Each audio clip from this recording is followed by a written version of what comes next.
বাংলায় কংগ্রেসে কি অধীর যুগের অবসান হতে চলেছে? কেন? কারণ দিল্লিতে বসে মনের কথা উগরে দিয়েছিল অধীর।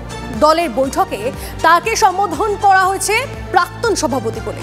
জানি ক্ষোভটা চেপে রাখেননি অধীর চৌধুরী। উঠে এসেছে খাড়গের করা মন্তব্য। আর সব দেখে প্রশ্নটা উঠছে, অধীর মনে কি তাহলে ভাঙন ধরেছে? বাংলায় কংগ্রেস মানে এতদিন সবাই অধীর চৌধুরীকেই বুঝতেন, কিন্তু গত লোকসভা ভোটের পর থেকেই ছবিটা বদলাতে শুরু করে। আর এবার অধীর চৌধুরীর গলা থেকে ঝরে পড়ল এক রাশ ক্ষোভ, দল নিয়ে, দলের শীর্ষ নেতৃত্বের মন্তব্য নিয়ে।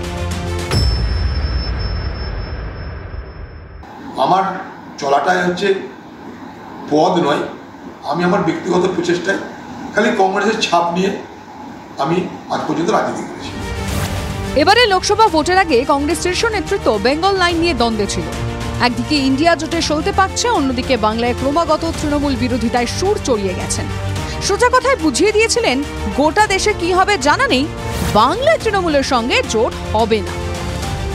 আমি পশ্চিমবঙ্গ প্রদেশ কংগ্রেস সভাপতি বলে চলে যাচ্ছি, আমাদের লড়াই এই পশ্চিমবঙ্গে এবং ভারতবর্ষে একদিকে বিজেপি আরেকদিকে টিএমসির বিরুদ্ধে। আর কোনো কথা আছে? কিন্তু জোটের স্বার্থে কংগ্রেস হাইকমান্ড কিছুটা হলেও ছিল তৃণমূলের প্রতি নমনীয়। রাহুল গান্ধীর ভারত জোড়ো ন্যায় যাত্রায় তৃণমূল তীব্র আক্রমণের রাস্তায় হাঁটলেও জয়রাম রমেশরা ডিফেন্স করে গেছেন।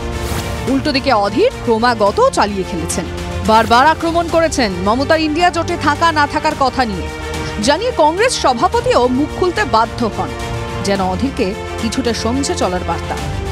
अजीत चौधरी निर्णय लेने वाले नहीं, निर्णय लेने वाले हम हैं, कांग्रेस पार्टी है, हाईकमांड है, इसीलिए वो हम जो निर्णय लेंगे वही सही होगा। मैंने कहा कि हाईकमांड हम हैं, हम जो तय करेंगे फॉलो करें, अगर कोई फॉलो नहीं करता तो वो बाहर जाएगा।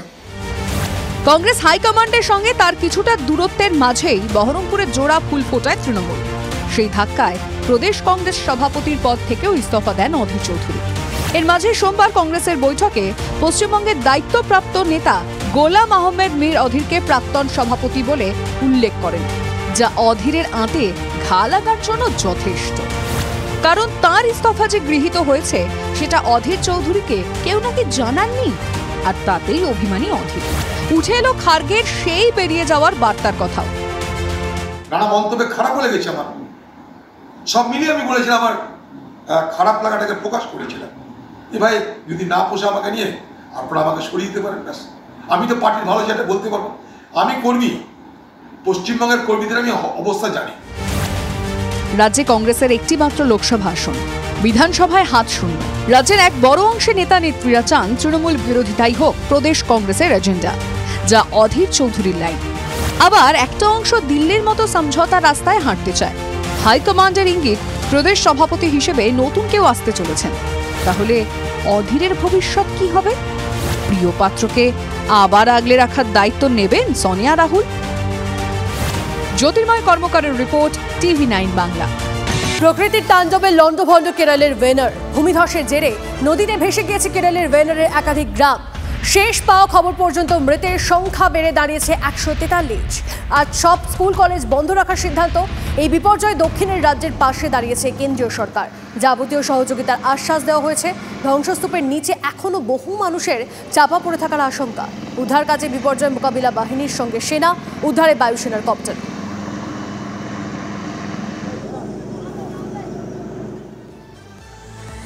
সম্বল ছিল বাঁশের সাঁকো, সেই সাঁকো ভেঙে পড়েছে জলের তোড়ে। বিচ্ছিন্ন গোটা গ্রাম। ভরা বর্ষায় উত্তাল নদীতে মাত্র একটা নৌকাই ভরসা। খুদে স্কুল পড়ুয়া থেকে গ্রামবাসীদের যাতায়াত এখন জীবন হাতে নিয়ে। মালদার কালিয়াচক 2 নম্বর ব্লকের দক্ষিণ চণ্ডীপুর গ্রামের ঘটনা। স্থানীয়দের দাবি, পাকা সেতু নির্মাণের দাবি প্রায় 20 থেকে 30 বছরের। ভোট এলে প্রতিশ্রুতি মেলে, কিন্তু বাঁশের সেতু এখনো পাকা হয়নি। নেতা মন্ত্রী যখন আসে ভোটের সময় বলে কি হ্যাঁ ভোটের পরে তো আমাদের কাজ হয়ে যাবে, আর এখন তারপরে আর তো কাজই হচ্ছে না। এখন তো ব্রিজের অবস্থা খুবই খারাপ, আর চলাই যাচ্ছে না। নৌকা দিয়েছে অঞ্চল থেকে, চলছে যাচ্ছে ডিউটি। কতদিন হলো ভাঙা? এই মাসখানেক। 10 মিনিটের রাস্তা মোটামুটি আমরা 2 ঘন্টা 2.5 ঘন্টা ধরে 7টার দিয়ে কোথায় কোথায় ঘুরে এসেছি। সেন্টার মানে বন্ধ করলে তো হবে না, যেহেতু সরকারি কাজ করি। 100 থেকে 150 শতাধিক ছাত্রছাত্রীর এপার থেকে ওপার যাতায়াতে পড়াশোনার বিঘ্নতা ঘটছে। আমাদের পার্শ্ববর্তী এলাকা বালুয়াচারা, সেখানে আমাদের হাই স্কুল রয়েছে, পড়াশোনার বিঘ্নতা ঘটছে। নৌকা দিয়েছে, নৌকাতে পার হওয়া যাচ্ছে না। এখন বর্ষাকালীন আর জলটা বেড়ে গেছে, বাড়ি থেকে যেতে দিচ্ছে না স্কুল। আমরা কিভাবে যাব স্কুল? নৌকা দিয়েছে, নৌকাতে আমরা সবসময় পার হতে পারবো না, কারণ সবসময় ছেলেগুলো থাকছে না। আমরা মেয়েরা কিভাবে প্রত্যেকবার নৌকা টেনে দড়ি টেনে আমরা কিভাবে যাওয়া করবো নদীতে? আমাদের লোকাল মন্ত্রীকে জানিয়েছি, সাবিনা ইয়াসমিনদিকে। উনি এসে ইঞ্জিনিয়ার পাঠিয়ে মাটি টেস্ট করেছে। তো এখন আমরা আপাতত নৌকার ব্যবস্থা করেছি, এখন ওইরকম আছে, আর জানানো হয়েছে ব্যবস্থা নেবে। আর এটা তো মানে বড় স্কিম, এটা তো পঞ্চায়েত থেকে হবে না, তো ওই জন্য জানানো হয়েছে, ব্যবস্থাটা উনি নেবেন।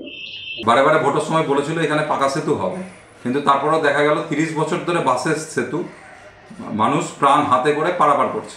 তাতেও সেখানে গভর্নমেন্টের মন্ত্রী আছে, তৃণমূলের মন্ত্রী আছে, কিন্তু তার কোনো হেলদোল নেই। তারা জনসাধারণের কোনো কাজ করে না। তৃণমূল সরকারের এটাই ছবি।